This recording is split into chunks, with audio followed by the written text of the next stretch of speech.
So, I want to talk about a time where I literally willingly became homeless and the Lord really stepped in and helped me. And I know that's crazy to say, but this was years ago, like back when in my early 20s. I'm like about to be 31 in like less than a week. I was married at the time, got divorced. I lived with a good friend of mine that didn't work out. And then I lived with some people that I knew. And during that time, I feel like I was going through depression. I really wasn't liking how things were going. Like I just really wanted to be secluded to myself.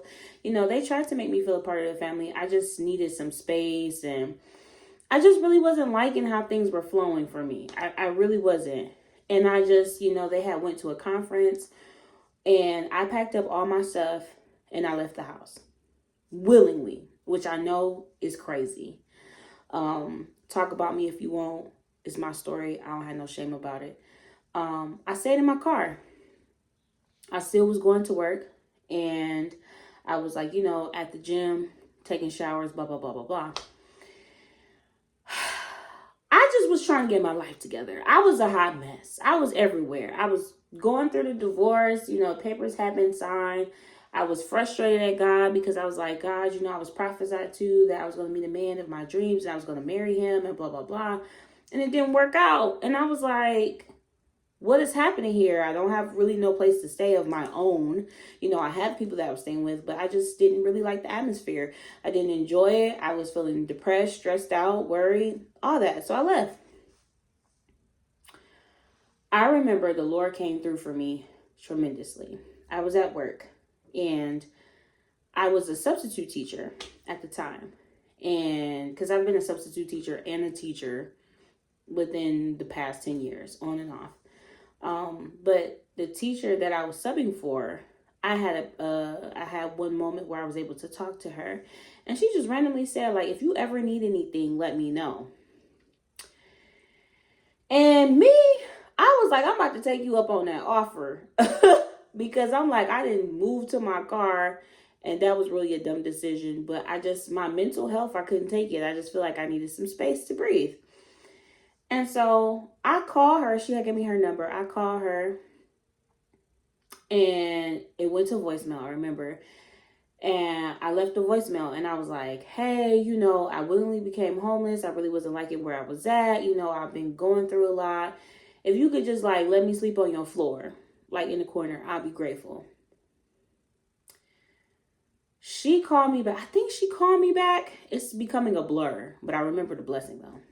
She called me back, and she told me to meet her at this hotel. And she was like, well, what are your plans? Like, what are you going to do? And at the time, I was like, you know what? I'm going to just stay in my car for a little bit, but I'm going to go back to Michigan because that's where originally I'm from. I was in Texas at the time. So, she met me at the counter at the hotel, paid for me to stay there for like a week with no strings attached. Like, she just swiped her card and was like, yeah, I heard the total. It was like $700. She was like, oh, do you want to stay upstairs, downstairs at the hotel? I was like, it don't matter to me. She helped me put my bags and stuff in the hotel. Like, I just was sitting there like, you just paid for me to just be here? And she was like, yeah. And I was like, man, in spite of my foolishness, the Lord still blessed me. Like, I was just sitting there like, wow. But the Lord knew I couldn't take it no more. At the time, I really felt like I couldn't really handle where I was staying. And the Lord provided shelter for me. The Lord paid for me to be at a hotel. Like, that's just wild to me. That was like such a great blessing. Like, I was trying to tell her, like, how can I repay you back? And even like recently, sometimes I think about it. Sometimes I message her, like, I just am still so grateful for what you do because we're Facebook friends now. And she was like, I just want you to pass on like the blessings, like just bless somebody else whenever you see them. And I just feel like the purpose of this video is to let you know that even though we may do things that we don't necessarily need to do or we feel like we're at our wits' end and we make like a detour in the road or the journey that we're in, the Lord will still come to rescue us. He will be there to fight for us. Like, it doesn't matter what it is. Like, he has never left me. There was actually, while I was going through my divorce and I was going to live with a friend of mine before I even moved to Texas, I had told God, I said, God, I'm really frustrated right now. I'm mad at you. I just don't even want to talk to you right now. I just really want you to leave me alone. That's what I said, which is crazy. I know, because who talks to the Father like that? Could have struck me down, but honey baby child, he still loved me anyway. My emotions were everywhere. Like, I don't know if you guys have been through a divorce or whatever, but it's like you have moments where you're frustrated, you have moments where you're sad, you have moments where you're wondering why, you have moments where you like trying to figure things out. How am I going to live life? How am I going to have shelter? How am I going to pay for these bills? How am I going to do this? How am I going to do that? And the Lord is just like, just come here, because you all over the place. And hopefully this video is making sense. But the purpose is like, God will take care of his children. The Lord took care of me despite how I was feeling, what my mental health was like, because it was shot. It was shot. I wasn't suicidal, but it was shot. So I don't know. When I think about that, like when I think about all the things the Lord has brought me through up until now, like God is so faithful. You know, be encouraged no matter what you're going through, whether it's divorce, whether it's, I don't know, custody issues with the child, whether it's like shelter issues, you got to live in a car, you don't have a car, you don't have a job, you don't have friends, you don't have family. Like, the Lord will take care of you. The Lord will give you what you want. He will.